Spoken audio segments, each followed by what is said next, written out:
Hello friends, welcome to my YouTube channel.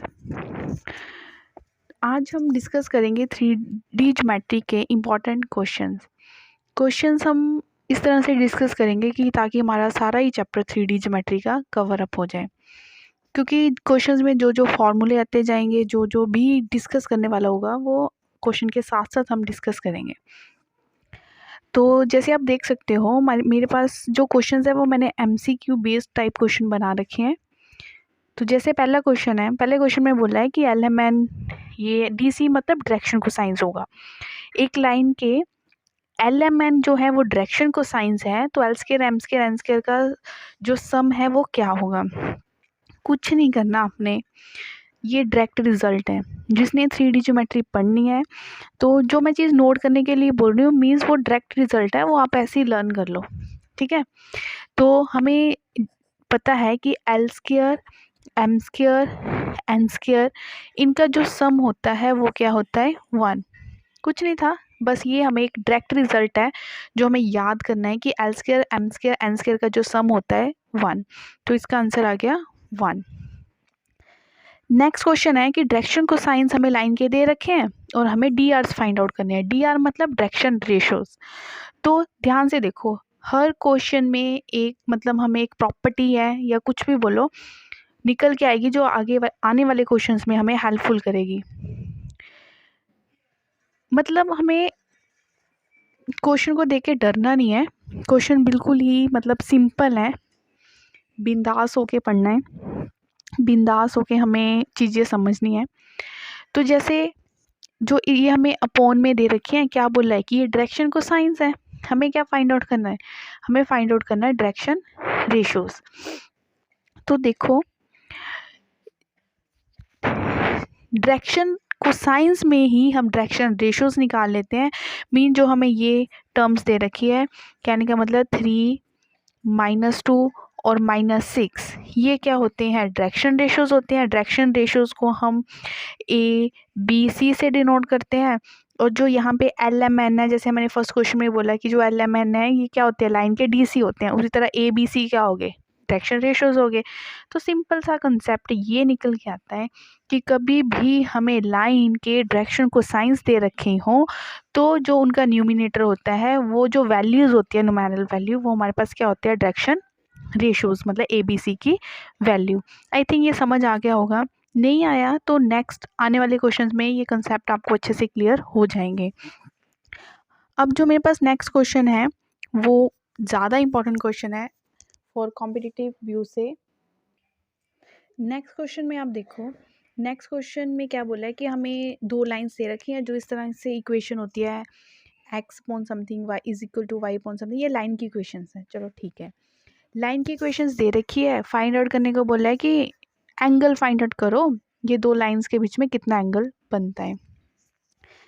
तो जो हमें लाइंस की इक्वेशन दे रखी है, जो उसके नीचे न्यूमेरिकल टर्म्स हमें दे रखी है 1 2 0 2 -1 2 2 -1 2, ये हमें डायरेक्शन रेशोज होते हैं।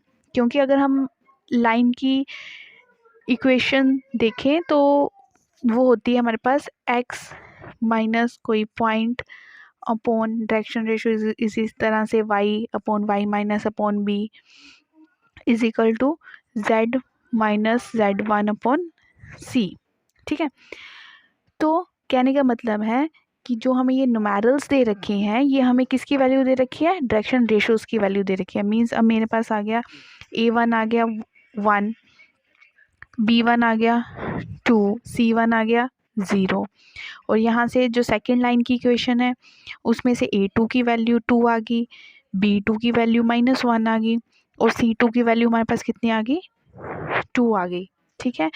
तो एंगल का कंसेप्ट आ जाए, डायरेक्शन रेशोज पता हो, क्या करना है, a1 a2 plus b1 b2 plus c1 c2 कर लो, करके देख लो, ठीक है। करके देख लेते हैं। यहाँ से आ गया 2, यहाँ से आ गया b1 b2 को किया -2 और यहाँ से आ गया 0। इनको सॉल्व किया, आंसर कितना आ गया 0।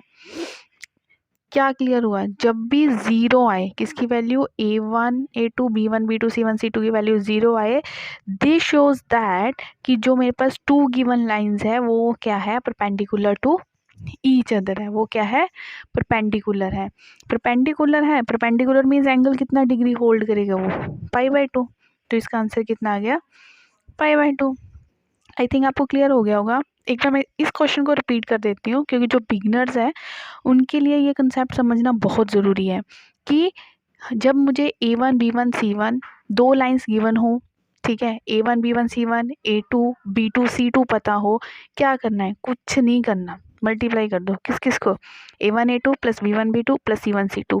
वहाँ से आपको एक वैल्यू निकल के आएगी, ठीक है, वो वैल्यू क्लियर कर देगी कि दो लाइंस परपेंडिकुलर है या नहीं है। ठीक है, चलते हैं हम अपने नेक्स्ट क्वेश्चन की तरफ। चलो, जो नेक्स्ट क्वेश्चन है एक बार मैं आपको पढ़ के बता देती हूँ। नेक्स्ट क्वेश्चन है the coordinates of the foot of the perpendicular drawn from the point, ये हमें दे रखा है point 257 on the x axis is, and इसके ऑप्शंस भी हमें दे रखे हैं। ऑप्शन दे रखे हैं 200 250 007 एंड 057। देखो, पहले तो मैं यही बोलूँगी कि ये क्वेश्चन आप खुद ट्राई करो, क्योंकि मैंने ये आपको खुद करने के लिए इसलिए बोला ना, क्योंकि सबसे सिंपल क्वेश्चन है। क्वेश्चन देखा और ऑप्शन टिक, ठीक है। जब भी मतलब आपको कोई क्वेश्चन करना है ना, अपने सेंसेस को ऑन रखना है। कहने का मतलब, क्वेश्चन मैं आपको करके बताती हूँ, फिर आप बोलोगे कि मैम ये तो बड़ा ही इजी क्वेश्चन था। किस तरह से हमें क्या बोलना है, the coordinates of the foot of the perpendicular drawn from the point on the x axis. पता है ना हमें कि एक्स वाई जेड एक्सिस क्या होते हैं। तो ये चलो मैंने एक ड्रॉ कर लिया कोऑर्डिनेट सिस्टम। ये मेरे पास है एक्स एक्सिस, ये मेरे पास वाई एक्सिस, यहाँ पे कोई पॉइंट है जी, इस पॉइंट को मैंने बोल दिया, इसके कोऑर्डिनेट्स मैंने क्या बोला, ऑलरेडी गिवन है 257। और इन इस पॉइंट की हेल्प से मैंने एक क्या परपेंडिकुलर ड्रॉ किया, किस पे, एक्स एक्सिस के ऊपर। कहते हैं अब जो इसका ये फुट है ना परपेंडिकुलर का, इसके कोऑर्डिनेट्स बताओ क्या होंगे। दोस्तों, सीधा दिख रहा है कि अगर ये पॉइंट का एक्स एक्सिस 2 है तो ऑब्वियस है ना, तो इसका भी एक्स एक्सिस 2 ही होगा, क्योंकि यहाँ से तो ये जा रहा है ऊपर। एक्स एक्सिस पे वाई और जेड पॉइंट्स क्या होते हैं, ज़ीरो। कुछ किया, कुछ नहीं सॉल्व करना था, ना कोई हमें फॉर्मूला याद करना था, जस्ट इस क्वेश्चन में हमें अपनी बेसिक नॉलेज का यूज़ करना था। तो सीधा टिक कर दो कि जो फुट ऑफ द परपेंडिकुलर है उसके कोऑर्डिनेट्स आ गए 200। तो मैं आपसे ये डिस्कस करना चाहूँगी कि मैं जितने भी इस चैप्टर के क्वेश्चन ले रही हूँ वो बिल्कुल सीक्वेंस में ले रही हूँ।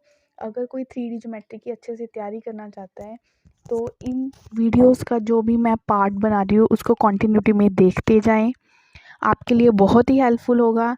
सारे क्वेश्चन सिंपल वे से सॉल्व किए जाएंगे, चाहे वो कितने भी कॉम्प्लिकेटेड क्यों ना हो, ठीक है। इन द लास्ट में जो हर कोई बोलता है कि अगर आपको ये वीडियो अच्छा लगा हो तो please subscribe my channel, like, share. Thank you so much.